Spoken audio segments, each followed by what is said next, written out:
سنن العيد. من سنن العيد أن يغتسل الإنسان، ثم يلبس أجمل ثيابه، ثم يضع رائحة طيبة، ثم يخرج مبكرا لصلاة العيد. يذهب ماشيا، يذهب من طريق ثم يرجع من طريق آخر.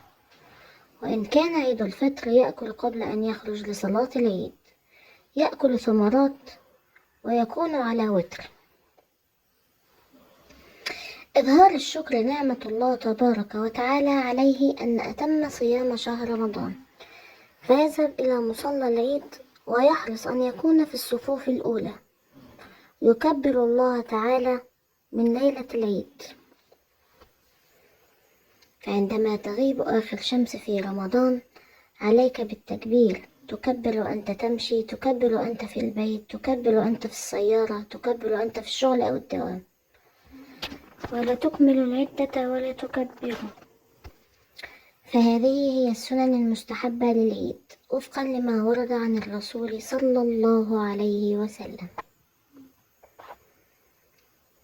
كل عام وأنتم بخير. تقبل الله منا ومنكم صيامنا وقيامنا وسائر أعمالنا. والسلام عليكم ورحمة الله وبركاته.